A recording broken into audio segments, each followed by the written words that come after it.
Come in. Welcome. I'm E.G. Marshall.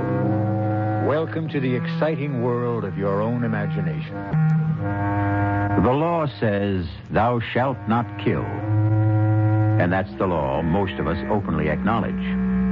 Yet, there are other laws and drives that stir primitive, long-forgotten urges, instincts, laws that raise murder from the worst of sins to the most satisfying of deeds.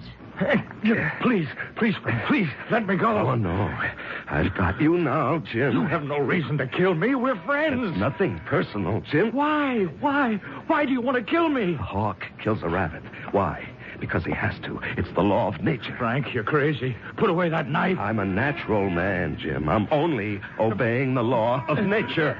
Kill me!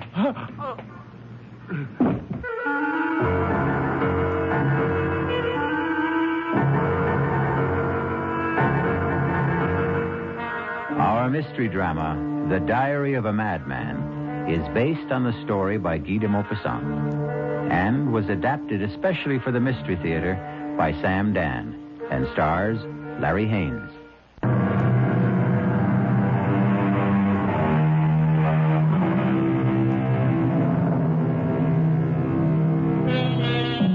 Homicide is illegal, immoral, and a mortal sin. We condemn and punish the murderer. And yet, from time to time, doesn't an entire nation rise up in righteous anger and slaughter another nation? And so, there are those who, naturally enough, ponder the question. If it's noble to kill for one's country at wholesale, why is it base to kill for oneself at retail? These are the thoughts that occupy the mind of a tall, well-dressed, dignified gentleman. He's walking down a deserted street very late one night in the early summer, some 25 years ago. As he passes a darkened doorway, he hears a gasp. What a relief. I beg your pardon. Oh. Is something the matter, miss? Yeah. Oh, it's only you. Me? Yeah, you. I don't believe we know each other, Miss... Wilson. Darlene Wilson. Oh, my glad it's you. I'm afraid I don't understand. Well, you see, I took this job at Benji's Diner. My first night at the job. You know the place? No, I can't say that I do. We'll never go there. Oh, what a bunch of creeps. Anyhow, somebody said this street was a shortcut to the bus stop. And I was walking down the street and I heard these footsteps coming up right behind me. Well, wouldn't you be scared if you was me? Well, I suppose. Oh, I got so scared. I tried to hide in this doorway. Oh, and it turned out to be you. Well, I'm sorry I frightened you. Oh, forget it. You're just the kind of person somebody would like to see on a lonely, deserted street late at night. Really? Why? Well, you're so well dressed. Is that all? Well, look. Is it okay if I walk with you as far as the boulevard? I guess it's pretty safe there. Yes, of course. Do you mind if I ask you something? Please do. I really shouldn't ask strangers such questions, but what's a person like you doing in a neighborhood like this, anyhow? I was looking for somebody. Down here? Yes. What kind of person will you be looking for in this part of town? I mean, it's none of my business. Well, in a sense, it is your business. It is? How? Because, I happen to be looking for a person like you. What? What did you say? Person like you. What are you talking about? You see, I have a certain urgent need. Now, listen here, mister. If I was that kind of a girl, No, Darlene. It's obvious you are not that kind of girl. Well, then, what do you want from me? I want your life, Darlene. What are you saying? No, please, get out of my way. Oh, no, Darlene. Let go of me. Let go. No, I can't, Darlene. You can't kill me. I never did anything to you. No, of course not. I don't even There's nothing personal in this, Please, Darlene. I'm scared. Please leave me alone. Now, please, don't struggle. I won't hurt you. Please. It'll be over very quickly. I don't want to die. Don't, please. Oh. What? Why did you do that? Help me, please. Somebody help me. Some maniac step. I'm not a maniac, Darlene. To kill is to obey the law of nature. Nature commands all of us to kill.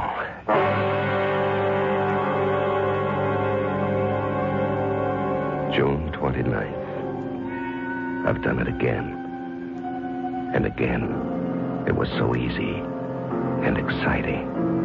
She struggled desperately.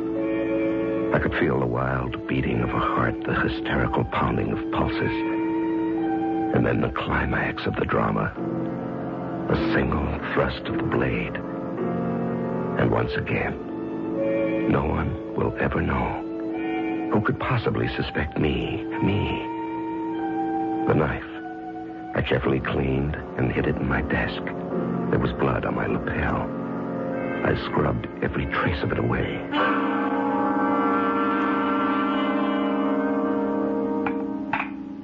Morning, Frank. Good morning, dear. Everything smells so good. You mean you've regained your appetite? Well, I don't know. I'm starved. Oh, that's wonderful. I've been so worried about you lately, Frank. What did the poet say, dearest? Come fill the cup. Well, fill my cup and my plate with doubles of everything. What's come over you? Well, I feel like a brand new man today. How was the banquet last night? All the usual political nonsense. Anyone want you to run for the Senate? Well, as they say, the feelers were out. Do we want to live in Washington? Oh, darling, that was a bore. I made an excuse and left early. Oh? Where'd you go? Oh, out for a stroll. One of your long walks? Clears the mind. Doris took your coat to the cleaners. The lapels were all wet. Yes, I tripped and fell to the pavement. Oh, you didn't hurt yourself? No. I landed on some grease or paint or something. I tried to wash it off when I got home. Well, you didn't have to bother. Doris said it looked like blood. Oh, it sounds ominous. Anything in the paper? Oh, the usual mess. Plus a nasty little murder. Oh? A young girl who worked in a diner, killed on her way home from work. Oh, killed, huh? Why? How? How? Stabbed to death on a deserted street. Oh, what a terrible thing. She was hardly more than a child. How would you know that? Well, you said a young girl. She was just 18. Oh, but why? Oh, I think it'll turn out to be a lover's quarrel. Really? They picked up her boyfriend. Seems the two of them had been quarreling. A what? Oh, use of the car. Her parents say she was angry because he took it, but he claims it's as much his as hers. Well, what do they have on the boy? Well, he's got blood stains on his jacket. Oh, well, that doesn't look good. No. He claims he was out riding around. No. Into a fight. Oh, with whom? Well, that's the problem. He'd been drinking and can't remember where or with whom. Oh, why do we talk about these things at home, Frank? Isn't it about these bad enough you have to live with them?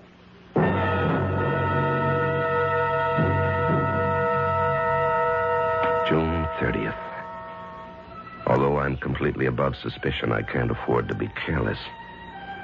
Not that anyone in his wildest dreams would ever suspect. Still, I should be more careful about my clothes. Last time, there were also bloodstains. And yesterday, I'd forgotten to lock my desk drawer. Of course, Estelle never bothers. But still, no one should ever read this diary. I didn't do it. They're lying. They're all lying. Order. Order. Order, I'll clear this court. The defendant will rise and face the bench. Your Honor, Don't you call me Your Honor, young man. By your conduct, you show no respect for the law or for this court. Judge Wallace, I didn't kill her. Why would I kill her? Why? I loved her. Young man, you're being given a fair trial. You have every opportunity to prove your innocence. Judge, please. None of them believe me. What are you saying? Everybody thinks I'm guilty. I can tell. But I was cruising around and I got into a fight. I got the bloodstains that way. I got no alibi, but I didn't do it. You'll have to be seated. And we'll proceed in an orderly fashion. Will the attorney for the people continue his cross-examination?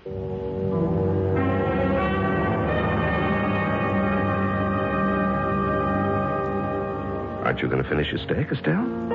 You mean you still have room for more? I'm always this way when I'm trying a case. Well, it must take a great deal out of you. Yes, especially this one. Why this one? Oh, I don't know. Frank, that boy's innocent. Estelle, that's for the jury to decide. No, not completely. It's for you to decide. I think you've decided. How can you say that? By the way you're handling it. Please, Frank, you may not be aware of it, but... Aware of what? Well, you're favoring the prosecutor. Now, that's ridiculous. Well, then, it has to be my imagination. I don't understand why we're even talking about this. We never discuss my case. It's just that. Estelle, you're actually pale. What is it? I'm convinced that boy is innocent. Well, if he is innocent, he'll be acquitted. But you know that isn't true. The innocent don't always go free, and the guilty aren't always punished. Estelle, I've never seen you like this before. I know, and I just can't account for it. But I have this conviction. That boy is absolutely innocent. Darling, there's evidence. I don't care about evidence. Now, that's irrational. Well, what can I do? I know. Don't ask me how. I just know. That boy is innocent. Well, then there's every chance the jury will agree with you. No, Frank. That's what makes it so terrible.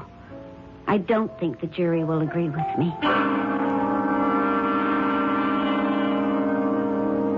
I had killed before.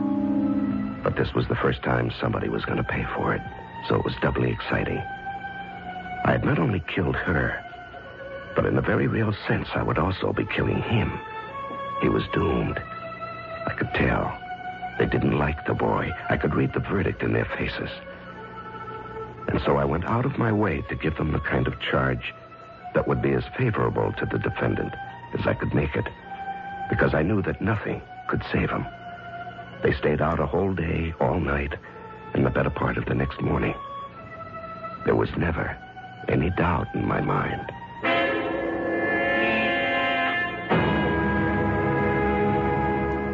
Peter Simmons, you have been found guilty. Have you anything to say? I was brought up to believe in God and to believe in justice. And I can tell you there's going to be justice one day. Not today, but one day. And the person who killed Darlene will never be forgiven.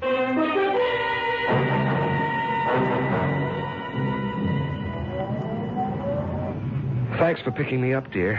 Yeah, well, I didn't think I could come to court today, but I couldn't stay away. Did you have to hang him? Darling, it was out of my hands. Mm-hmm. The jury wants him executed. There was no recommendation for mercy. Do you think he's guilty? We don't think about these things, darling. We hold a trial and hear the evidence, and the jury decides. Therefore, he's guilty. Well, I still say he didn't do it. I'm sorry. I heard your summation. You were obviously on his side.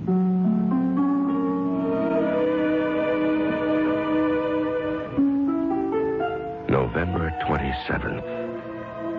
All of his appeals ran out. He was executed last night. I understand he died very well. But it isn't as if I killed him with my own hands. And it's been a long time. A very long time since I obeyed the law of nature. I'm growing restless.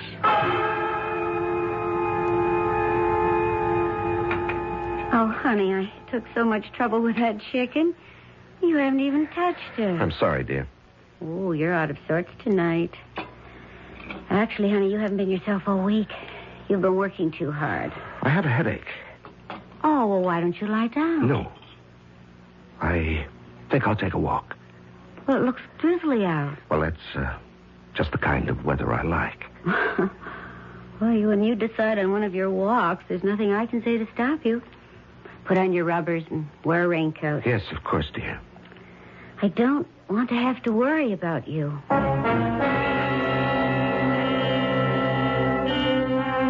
Walking may be good for some people, but it can be extremely hazardous for others, especially for someone who might just happen to run into Frank Wallace. As Frank walks calmly through the rain-soaked streets, he sees a short, slight figure just up the block. And once again, there is the quickened pulse, the rapid heartbeat, the flushed face, and Frank's fingers tighten around the knife in his pocket. We'll be back shortly with Act Two.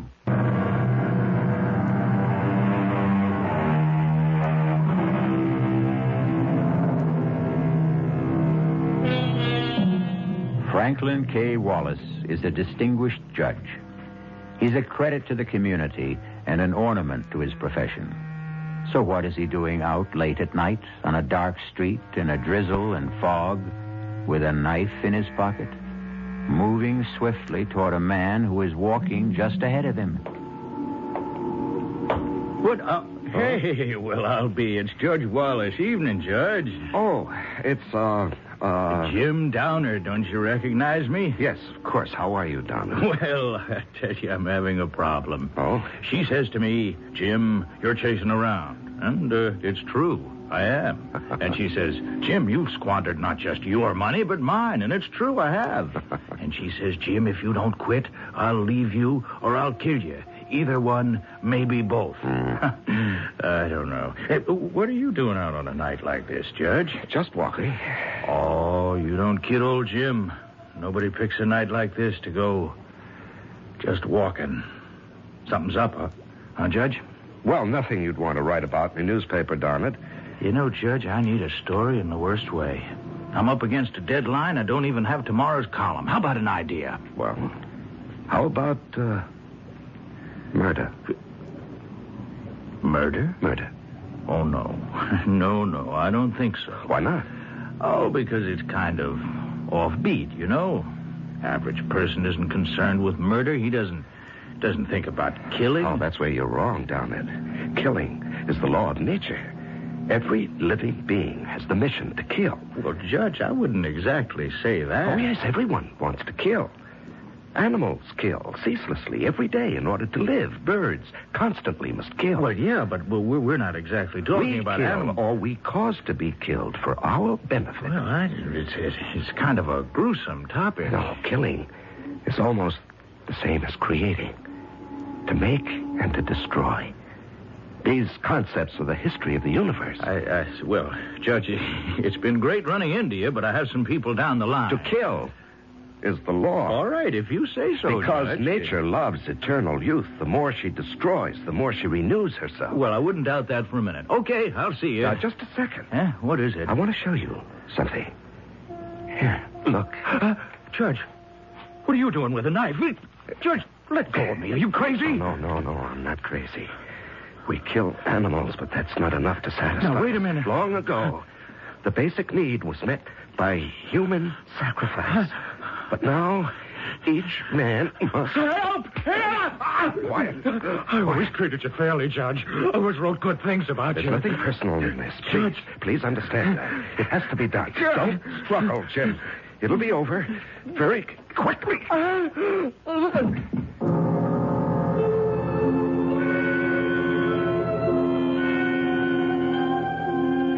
Was he dead? I thought I heard someone coming. His scream may have been heard by someone, the police maybe. If he wasn't dead, I was doomed. But I didn't have time to make sure. I had to get out of there because I knew I had blood on my coat. I had to get out of there, and I had to get rid of that coat.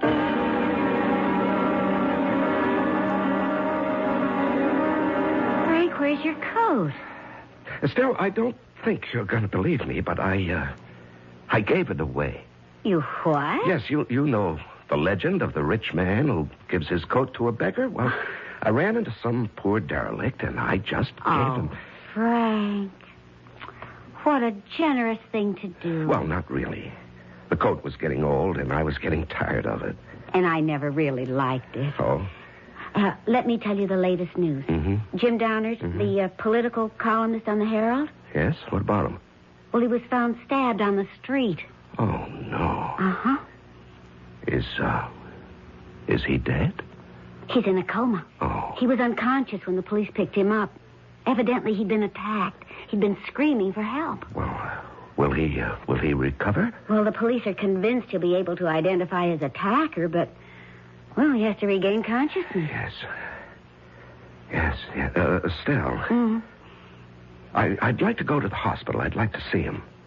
Oh, I didn't know you were that close. Well, Jim was, he said he wanted to do a biography on me. Really? Mm-hmm. But you never said anything. Well, it was just in the talk stages. Well, they probably wouldn't permit visitors. Well, the least I can do is go there and ask if he needs blood.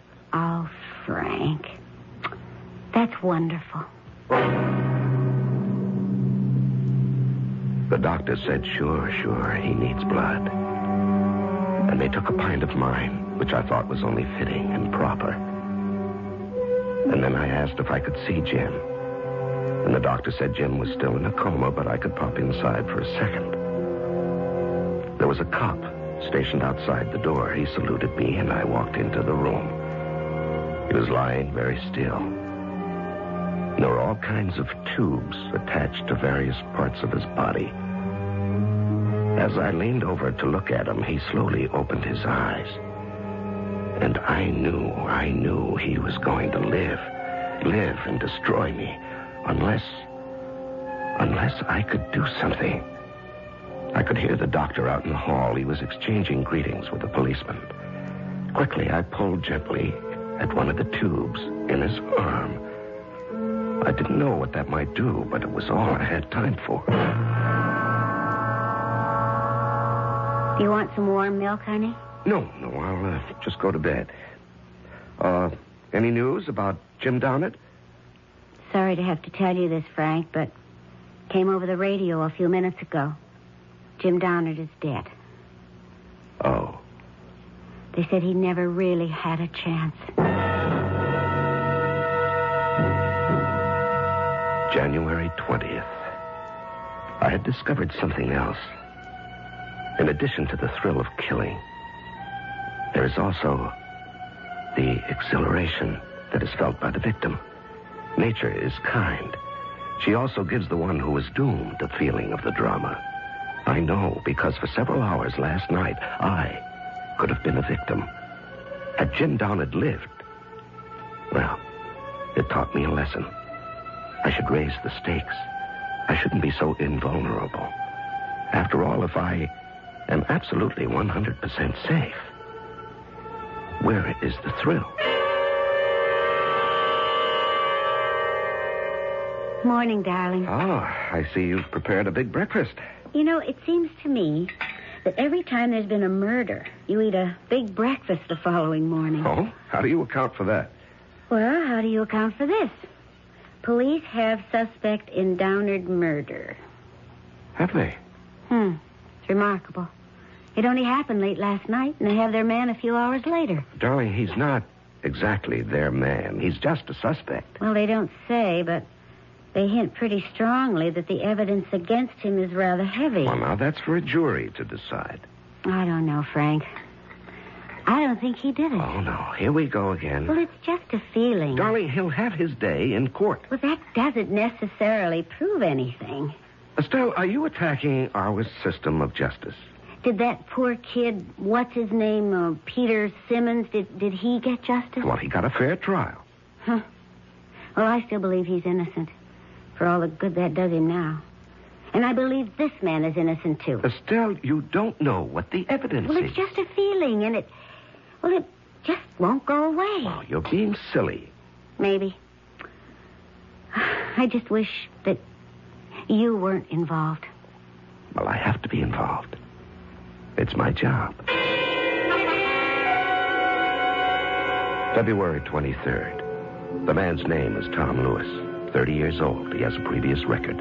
He did time for robbery and again for assault. I don't think his chances are too good. He doesn't have a very good story either. Well, I was just walking along down the street, see, and I thought I heard somebody yell for help. So I wasn't going to get mixed up in it, see, but it was foggy. And I couldn't see, you know. And I guess I must have tripped over him. I could see he was dead, or good as dead. And there was blood. There was blood all over him. And that's how it got over me. And the money, well, all right, I figured as long as he's dead anyhow, he might have a couple of bucks on him, so I reached into his pocket. Your Honor, we should like the jury to examine this $50 bill. I not deny. Bill. Listen. Order. But somebody else had already knocked him off. The accused will remain seated and orderly. Well, I'm being framed. Mr. Lewis, I will not warn you again. The court cannot tolerate these outbursts. But I didn't kill him. February 25. I see now each of my murders has been a masterpiece. I feel like an artist. With this difference, I cannot accept credit for my work. Well, perhaps the day will come when a man will be honored for a superlative job, such as I can do. Meanwhile, I'm not exactly being cheated. No one else wants to take credit for my work either. That's a consolation.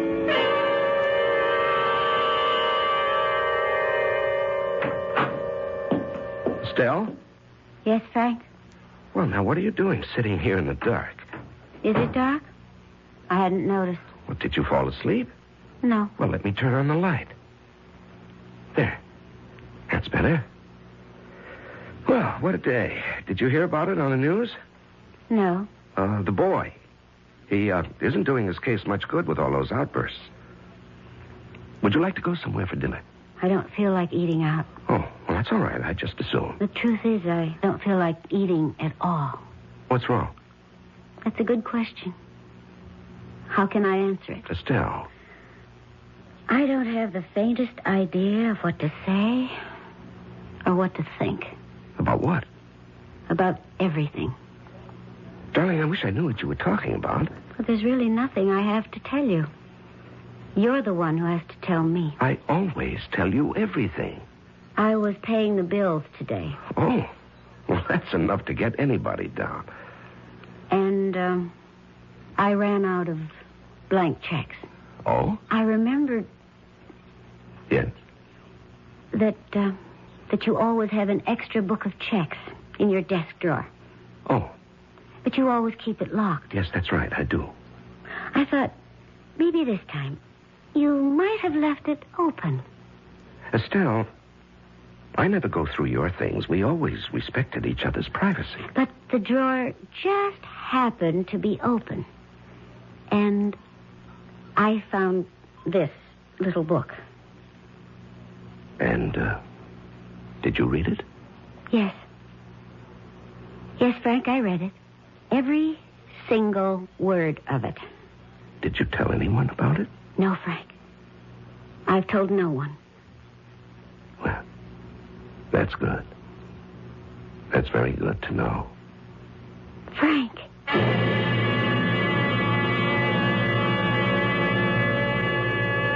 How would you like to poke innocently through your husband's desk and come up with a diary like the one you've been listening to?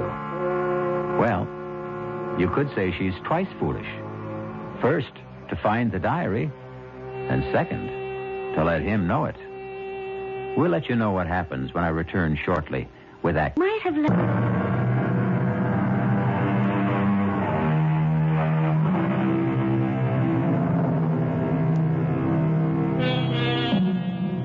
Over the years, there's been a series of particularly brutal murders.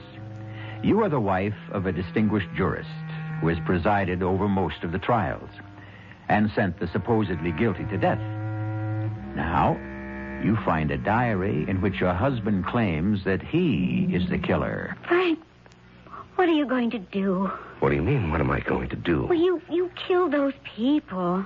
This boy, this one who's on trial now for the murder of Jim Downard, he's innocent. No, dear, he's guilty. But I just read your confession. And Peter Simmons, who was hanged for killing his sweetheart. Well, you admit you killed her. Darling, please, sit down. You're becoming hysterical. That's right, I am. I have every right to become... Estelle, please, will you listen? But to what? To the truth. I've just read the truth. Darling, listen. Now, for many years, I wanted to write a book. What? Now, will you please just listen? You don't have to say anything until I'm finished. I have been fascinated by the criminal mind. And so after a particularly brutal, apparently senseless murder is committed, I try to place myself in the mind of the killer. What does he think? The way you put it, murder is obedience to a natural law. That's poetic license, dear. What do you mean? We kill, not for gain. Or we think we do. We think we kill for money or for passion, but the truth is, these are just pretexts. Now, we kill because of an ancient urge. And when the urge becomes strong enough, we take advantage of any pretext that comes up. But I'm not aware of this urge. And neither am I, dear. It's been refined and civilized out of us, but there are lower types. You see, the Tom Lewises, but the Pete why? Simmons. Why what? I don't know. Estelle, do you believe that I killed these people? Well, there it was in your own handwriting. Oh, Estelle, could you actually believe me capable of murder? I don't know. It was such a shock, and I was so frightened. Darling, we've been married 20 years. Don't you know there is to know about murder? Thought I did. And then I happened to remember certain things. Like what? Well, those each time there's been one. What murders? You just happened to be out walking. Well, there is such a thing as coincidence. And when that girl was killed, well, you did have stains on your coat. Oh, darling. Would you hang me on circumstantial evidence? Well, you hung Peter Simmons on circumstantial evidence. And circumstantial evidence is tightening the noose around Tom Lewis's neck every day. Do you seriously believe? No. I believe you. Well, that's better. I believe you. Because I have no alternative. February 27. How could I have been so stupid? Why did I leave that drawer unlocked? I'm sure there are psychologists who would say that I want to be caught, but that's ridiculous. Does she believe me? Does she? Or do I have to kill her? Kill Estelle? No, that would be testing the law, the natural law. Can you kill a loved one? Because I do love Estelle. That would be the highest obedience to the law, to kill the one you love. Very well, Mr. Lewis. You expect this court to believe that you just stumbled across Mr. Downard's body in the dark? It's the truth. He had already been attacked by someone else. Yes. He was still alive. I think so. You insist you heard him cry for help. That's right. Someone had just attacked him, see? And he's the one who killed him. Yeah, but we don't know that he cried for help. All we have is your word for it. But it happened, I tell you, and... Yes? What? What did you want to say? Mr. Lewis, you must answer the prosecutor's question. What happened? Yes, well, it was foggy. But you see, just as I got there, I saw somebody. You saw somebody? Right. I could see somebody running away. And could you describe that somebody? He was tall. Very tall. There's no mention of this somebody in any of your previous statements? Well, that's because I was nervous. See, I couldn't think, but now... Yes? Well, now... as I go over it again and again in my mind, I remember. There was somebody, see, a tall guy, and he was running away. I mean, I can even remember his footsteps. His footsteps. And so now you expect us to believe that the murder was committed by a certain mysterious somebody. I expect you to believe the truth. I think we already know the truth.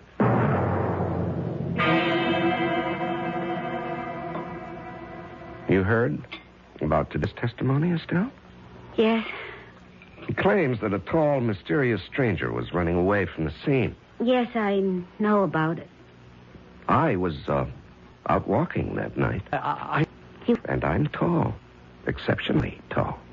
Yes. And if you want to add it, I came home without my coat. Now, why would I do that? To get rid of it. And why would I want to get rid of my coat? Because of the stains, naturally. Oh, please, Frank. How are we going to live with this, Estelle? You suspect me of being a killer. I never You said don't that. have to say. I can tell by your face, by the tone of your voice, you suspect me. I don't know. I don't know what to think. Well, if you think I'm a killer, shouldn't you want to stop me? How? Even if I believe it, who would believe me? I'm sorry, Estelle. I'm sorry for both of us. I should have never written a book like that. You should never have read it. I don't know what kind of life we can have together. You'll never know the truth. But I will, Frank, I will. I found a way to determine the truth. How? How could you? The truth is in your diary. I read your diary very closely. I found a way. I found a way.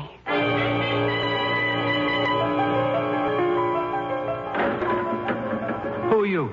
That's not important, Tom Lewis. How'd you get in here? It wasn't easy. Now, what do you want? I want to save you. Yeah, why? Listen, I pulled a lot of wires to get into this prison. I'm the only chance you've got. Who are you kidding? I got no chance at all. Unless you can work Miracle. How are you at Miracle, lady? Just pull yourself together. You have a job to do. Now, look, lady, I don't know who you are, what you want, but it ain't going to work. You have absolutely nothing to lose. Now, just tell me, was there or was there not a tall man who ran away as you approached? Yeah, I told the prosecutor. Now, you just didn't make that up in a desperate hope someone might believe it. Lady, I don't have to lie. I got nothing to lose. There was someone. Tall? Yeah, tall guy. And that's all you could say about him? Well, he was tall and kind of athletic looking, you know. Good build. He moved fast. I see. Hey, lady. Hey, what's the matter? Come on, what are you crying about? Oh, nothing at all. Now, do you want to be cleared of the murder charge? Huh. Just like that, huh? Well, almost. Why should I be clear? Because tomorrow, you'll stand up in court and admit you killed Jim Donald. Oh, great. And that's going to clear me? Yes. Oh, lady, why don't you leave me alone? I got a tough one now. Do as I tell you. You mean you want me to just jump up and holler, I killed him? Yes, and then you go on and this is what else you'll tell them.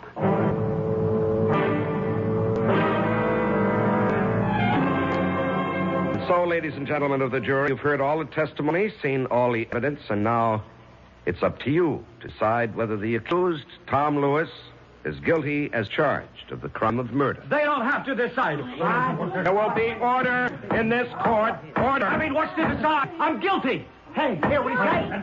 Order. Order. The prisoner will be seated. I'm guilty. Do you see? I don't care what those clowns on the jury think. I killed him. I killed Jim Donald. I killed him. I'm proud of it. I'm proud of it. Sure, I killed him. What's wrong with that? Everybody kills sooner or later. We're all killers, you see. I killed him because I couldn't help myself. I said be seated. Didn't you ever want to kill somebody, Judge, huh? Didn't you? I'll have you removed from this court. What do I care? I killed him. I also killed that woman last year, you know? That Darlene, right? Darlene, what's her name? I killed her. Her boyfriend swung for it. You did not. I did. I can still feel the wild beating of her heart, you see? The hysterical pounding of her pulse. And then you stab the knife. You didn't kill her. I killed her. And I killed Tom Downard. You can take that away from me. Don't anybody try to take it away from me. Silence. I won't be silent. I killed because I had to. I had to obey the law. The natural law. Nature commanded me to kill. That's a lie. You're a cheap little punk. What would you know about nature's laws? What an ignorant hoodlum like you know about nature's law. What an illiterate clod like you know about the dark hidden places in the human soul. What would you know about bloody imperatives of the race? I know. I killed both of them. You're a liar. You didn't kill anybody. I did. I killed Darlene Wilson and I killed Jim Donnet, and I can prove it. Frank. Now you know, Hazel. Now you know I did it. They weren't chick little crimes of passion. They were obedience to the elemental law. You know that's the truth, Estelle. Show them the book. Show everybody the book.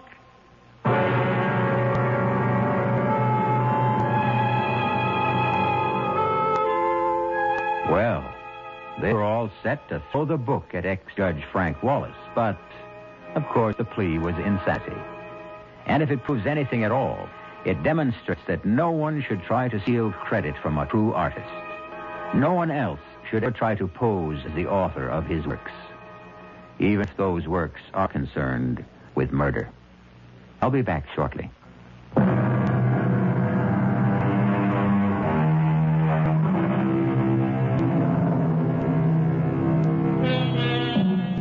You've heard him say, murder will out. It's supposed to mean that murder cannot be hidden. The fact will eventually emerge. However, the tale you just heard adds a chilling dimension to that statement. It can now mean that murder may slumber deep inside each of us, that one day it may find its way out. No, that won't do. Better enjoy murder vicariously with us. That way, you'll never be tempted or driven. Our cast included Larry Haynes, E.V. Juster, Robert Dryden, and William Redfield. The entire production was under the direction of Haim Brown. This is E.G. Marshall inviting you to return to our Mystery Theater for another adventure in the macabre. Until next time, pleasant dreams.